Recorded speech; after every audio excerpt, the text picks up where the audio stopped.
Pemirsa, lalu kemana lagi publik harus percaya dan mau sampai kapan perilaku politik Presiden Joko Widodo seperti sekarang yang justru semakin menguatkan persepsi tentang adanya muatan politik di setiap kegiatan Presiden Jokowi.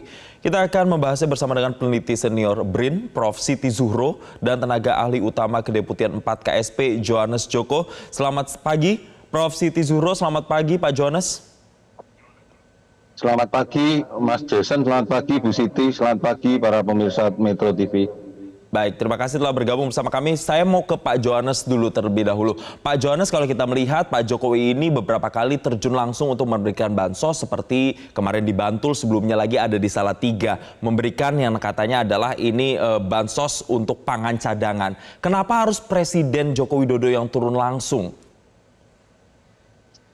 Jadi gini ya Mas, apa yang salah dengan apa yang dilakukan Bapak Presiden? Karena sebenarnya apa yang dilakukan hari ini itu sama seperti apa yang dilakukan tahun-tahun sebelumnya begitu Mas.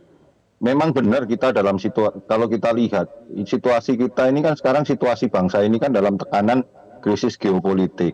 Dan bagaimana juga krisis El Nino kemarin juga mendera masyarakat kita.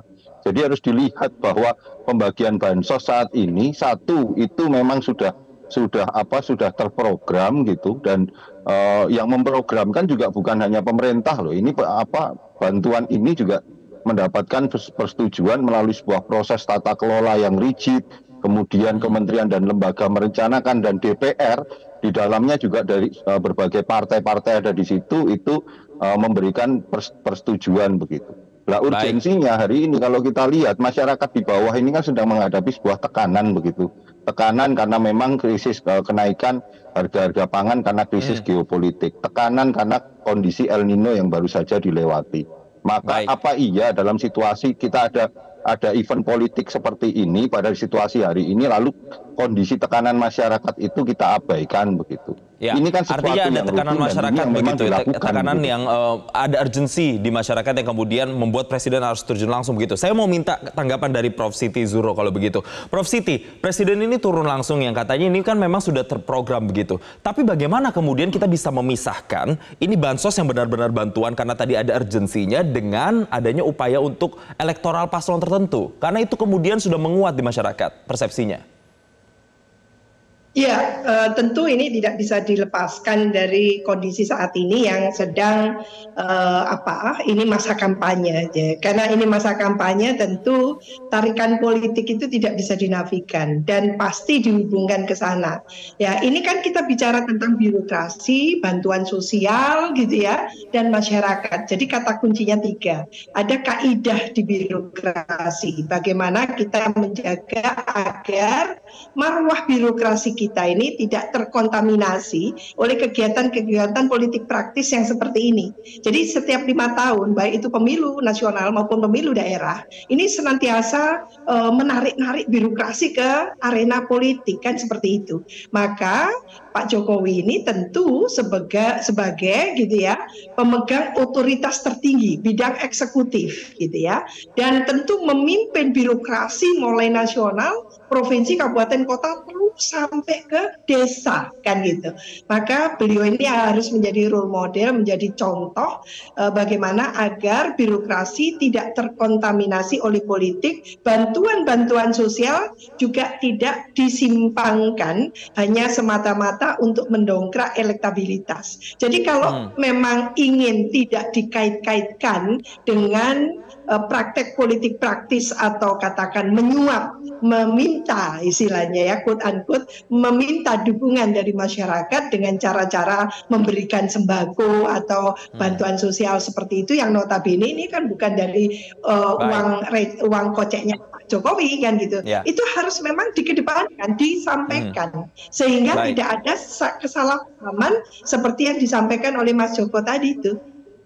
Nah, saya mau ke Pak Johannes Joko lagi kalau begitu. Memangnya harus ya bansos itu dibagikan langsung oleh Presiden, dan juga bahkan tidak hanya Presiden, ada juga menteri-menteri yang memang mengusung paslon tertentu ini juga ikut membagikan bansos-bansos di sejumlah daerah. Apakah memang skemanya atau mekanismenya harus Presiden dan menteri yang turun langsung, atau sebenarnya bisa pejabat kementerian saja misalnya yang turun? Ya kalau masalah pembagian bansos ini kan memang profilnya Pak Presiden Jokowi, profil yang sudah semenjak beliau menjabat, memang beliau ini kan sukanya belusukan, sukanya bertemu dengan masyarakat, dan dalam konteks bertemu masyarakat itu maka sekalian agenda-agenda yang memang bisa dilakukan, dan itu juga upaya Presiden untuk memastikan bahwa bansos-bansos yang diterima itu memang sesuai dengan kriteria-kriteria yang telah disepakati. Ini yang harus kita masyarakat kita juga sudah cukup cerdas kok Mas dalam proses kita berdemokrasi sejak 98 sampai hari ini 25 tahun. Jangan sangsikanlah kecerdasan dan kekritisan masyarakat dalam melihat fenomena ini. Apakah memang benar yang dilakukan oleh Bapak Presiden itu dalam satu framing? Tentu kalau framing itu kan pasti kita akan melihat Mas, framing negatif atau framing positif. Framing negatif pasti akan dilakukan oleh mereka yang dirugikan. Kalau framing positif akan dilakukan oleh mereka yang diuntungkan. Tetapi percayalah Mas, kami pun di kantor staf Presiden sampai hari ini bahwa netralitas, imparsialitas dan profesionalitas dalam menjaga jalannya pemerintahan ini betul-betul dijaga, dan itu pula yang oleh pimpinan kami, Kepala Staf Presidenan Pak Muldoko berulang kali selalu ditegaskan kepada kami di kantor staf Presiden. Baik, tapi gini Pak Johannes, ada juga kemudian kritikan dari sejumlah pihak. Saya bacakan misalnya kemarin pernyataan dari Sekjen PDIP Hasto Kristianto dari TPN juga yang menyatakan bahwa kenapa kemudian Menteri Sosial Tri Risma hari ini yang memang punya tupoksi untuk terkait dengan bansos ini justru tidak dilibatkan. Yang dilibatkan adalah justru seperti misalnya Erlangga Hartarto dan juga Zulkifli Hasan. Gini Mas, bansos itu ada berbagai bentuk. Ada yang ditangani oleh Kemensos, ada juga yang ditangani oleh oleh kementerian-kementerian yang lain. Kalau kita cek kemarin bansos yang diberikan oleh Bapak Presiden itu adalah bansos sembako, bansos pangan, dan memang itu data yang digunakan adalah data P3KE, pengentasan kemiskinan ekstrim yang disusun oleh kementerian di luar Kemensos. Makanya yang hari ini, yang bulan Februari, Bapak Presiden itu kan makanya minta dipercepat, itulah bantuan yang dihandle oleh Kemensos begitu, Mas. Baik. Jadi tiap kementerian itu punya tupoksinya masing-masing. Bansos itu ada penyalurannya melalui nomenklatur dari kementerian dan lembaga masing-masing begitu.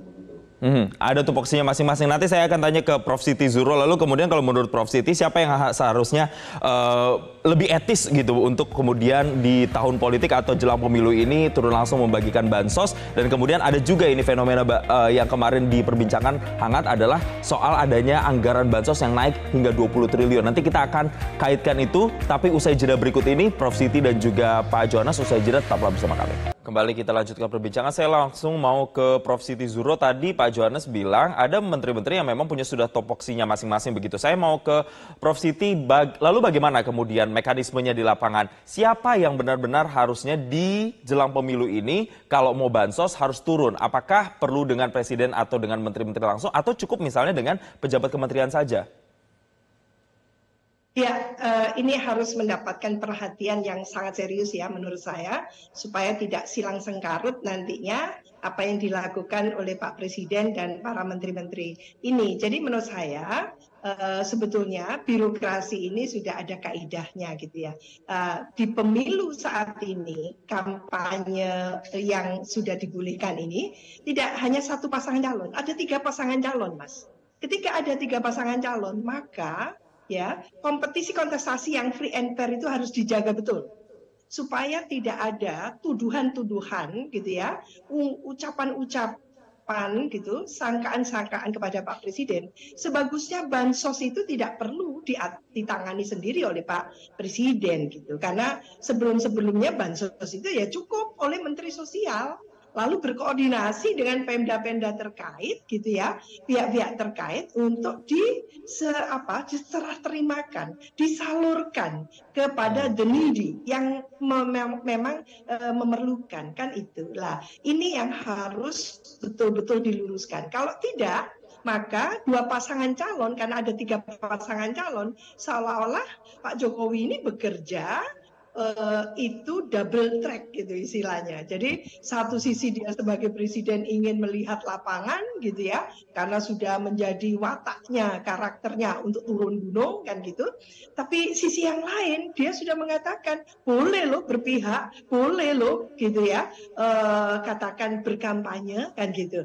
Nah ini sudah menjadi clue ya, pemahaman di masyarakat, karena semua perkataan Pak Presiden dari waktu ke waktu itu berubah-ubah kan gitu. Tentu kita tidak ingin Pak Presiden gitu mendapat hujatan-hujatan, sangkaan-sangkaan seperti itu. Oleh karena itu memang harus penuh kehati-hatian gitu ya. Karena ada Menteri Sosial yang memang menggawangi urusan-urusan yang berkaitan dengan bansos seperti itu. Kecuali Bu Risma tidak bisa melakukan tugasnya. Lah kecuali itu. Lah ini yang akan menimbulkan satu praduga, kekecewaan, ketidakpuasan. Nanti saya akan minta tanggapan dari Pak Johannes terkait dengan harusnya memang Mensos. Tapi sebelum sampai ke sana, Prof. Siti, kita juga tahu bahwa ada anggaran bansos ini yang naik dari 2023 ke 2024 ini naik sekitar 20 triliun. Dan kemudian bansos ini sudah mulai dijalankan di tahun politik ini bertepatan juga dengan jelang pemilu. Kalau menurut Prof. Siti sendiri, apakah pembagian bansos di bulan Januari ini misalnya, Januari kemarin, apakah memang sudah tepat atau sebaiknya menunggu saja nanti setelah pemilu? Iya, apalagi ditambah ya. Jadi ditambah itu dugaan-dugaannya semakin berlipat ganda gitu ya. Kecurigaan-kecurigaan bahwa kecuali Pak Jokowi tidak mengatakan boleh berpihak, boleh kampanye gitu, tidak masalah. Nah saat ini kita itu tidak bisa menutup mata bahwa salah satu calon wakil presiden itu adalah putranya Pak Jokowi yang namanya Mas Gibran gitu ya. Nah tentu ini nanti akan disangka sebagai nepotis gitu ya, politik dinasti gitu, dan akan dibela mati-matian oleh Pak Jokowi.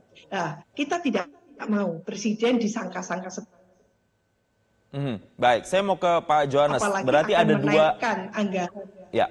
Ada dua hal yang harus ditanggapi oleh Pak Johannes ini. Yang pertama adalah terkait dengan harusnya Mensos saja yang turun, nggak perlu Pak Jokowi dan juga Pak Zulhas dan juga Pak Erlangga Hartarto. Ini tanggapannya seperti apa nih, Pak Johannes? Ya. Jadi sebaiknya dan seyogianya gitu ya, tidak memberikan. Sudah ditanggapi oleh Pak Johannes. Silakan Pak Johannes. Baik, kami sudah tangkap poinnya, Prof. Siti. Saya persilakan Pak Johannes untuk menanggapi. Jadi gini Mas, bantuan yang diberikan oleh pemerintah itu jumlahnya besar dan banyak Mas. Yang dilakukan oleh Bapak Presiden itu hanya simbolik. Jumlah yang kecil sekali simbolik untuk menunjukkan bahwa inilah komitmen pemerintahan Presiden Jokowi, keberpihakan pemerintahan ini kepada masyarakat yang saat ini sedang mengalami situasi tekanan akibat kenaikan harga-harga pangan karena konstelasi geopolitik dunia. Dan yang harus diingat Mas, terkait penambahan anggaran bansos, itu penambahannya itu bukan semata-mata saat-saat ini saja, itu sudah dirancang setahun yang lalu. RKP-nya pun juga sudah digedok atau diputuskan itu berbulan-bulan yang lalu, jauh sebelum kita masuk dalam hiruk-pikuk situasi politik hari ini. Kalau tadi ditanyakan seharusnya Bu Risma, ya memang nanti yang Februari bantuan langsung tunai itu memang yang ditangani oleh Kemensos. Tetapi kemarin yang diberikan oleh Bapak Presiden, bantuan sembako, itu memang ditangani oleh kementerian-kementerian yang lain.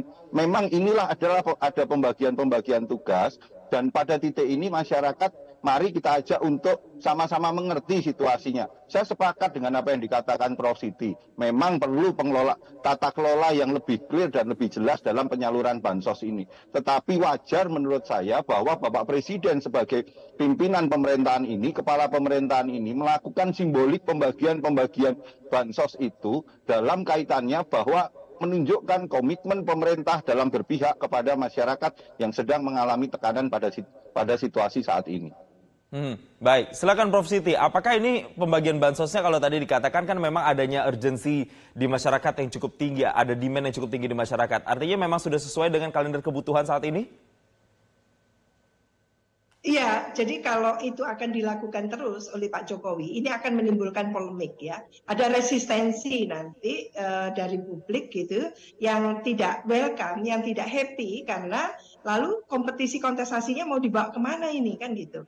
Karena pastinya ada kewas-wasan gitu ya dari dua paslon lain dengan semua pendukung-pendukung dan partai-partainya itu akan merasakan kok enak banget gitu ya, satu pasangan calon, apalagi nanti bansosnya ada gambarnya pasangan calon tertentu ya, mungkin ada yang iseng gitu kan, sehingga memberikan logo itu di bantuan sosial itu lebih akan menimbulkan polemik lagi. Jadi menurut saya ke depan memang Pak Jokowi mau tidak mau sebagai presiden kita ini penuh kehati-hatian dalam menjalankan apapun itu, karena bagaimanapun juga kompetisi kontestasi 3 paslon dan satu paslon itu ada putra tidak akan meredam atau meredakan gitu sangkaan-sangkaan. Tidak ada saja disangka, apalagi yang welo-welo kan gitu ya. Jadi kita harapkan itu tidak akan mengotori. Jadi kalau nanti menang, Mas Gibran menang, tidak akan dikotori dengan istilah ini menangnya curang gitu kan. Ini menangnya tentunya menghalalkan semua cara. Tidak mau itu sebetulnya. Baik, Prof Siti, tapi saya mau minta penegasan. Berarti kalau menurut Prof Siti, apa yang dilakukan oleh Presiden Joko Widodo ini sudah dalam tanda kutip nyolong-nyolong kampanye atau tidak? Ya, mau tidak mau akan diterjemahkan atau dimaknai ya oleh publik luas ini sebagai pekerjaan yang sambil menyelam minum air kan gitu. Pasti ada nuansa politik itulah. Itu ya Mas Joko, menurut saya tidak bisa kita menyetop pandangan-pandangan yang seperti itu, karena ini memang erat sekali kaitannya gitu ya. Seandainya dari awal Pak Jokowi tidak menghadirkan ucapan-ucapan cawe-cawe, tidak mengucapkan juga bahasa bahwa dia boleh berpihak, boleh berkampanye, gitu kan, dan sebagainya itu pastinya apalagi tidak ada Mas Gibran yang nyalonkan, mungkin lebih ini ya, lebih lega gitu ya kompetisi kontestasi ya. Saat ini sudah penuh kecurigaan. Saya khawatir sekali pemilu ini ya lebih diwarnai oleh public distrust yang sangat membahayakan. Ya, terakhir sekali karena waktunya sudah singkat, saya mau ke Pak Johannes tadi menanggapi Prof Siti bilang ini unsur kecurigaannya sudah sangat membumbung tinggi di masyarakat dan kemudian ada dalam tanda kutip colong-colong kampanye oleh Presiden Joko Widodo. Silakan. Ya, seperti yang saya sampaikan tadi, Mas, framing itu pasti selalu ada. Framing negatif itu pasti akan dilakukan oleh mereka yang merasa dirugikan. Framing positif pasti akan dilakukan oleh mereka yang diuntungkan. Tetapi bagi kami, Mas, kami percaya bahwa rakyat Indonesia itu memiliki kecerdasannya sendiri, memiliki logika kekritisannya sendiri. Sehingga kalau kita percaya itu, maka pilihan-pilihannya masyarakat apapun itu tidak akan terganggu atau tergantikan hanya sekedar dengan adanya bansos. Itu yang kami percayai hari ini, dan saya yakin Prof Siti dan teman-teman yang lain juga para pegiat demokrasi, kita percaya dengan penguatan edukasi politik kepada rakyat itu. Baik, tentunya kita harapkan bansos ini tidak dipolitisasi untuk kemudian bisa mendongkrak elektabilitas paslon tertentu supaya kita bisa sama-sama menciptakan pemilu yang berjudil. Terima kasih Prof Siti Zuro, terima kasih Pak Johannes Joko telah memberikan insight-nya bersama kami di Selamat Pagi Indonesia, dan selamat kembali melanjutkan aktivitas. Jelajahi cara baru mendapatkan informasi. Download Metro TV Extend sekarang.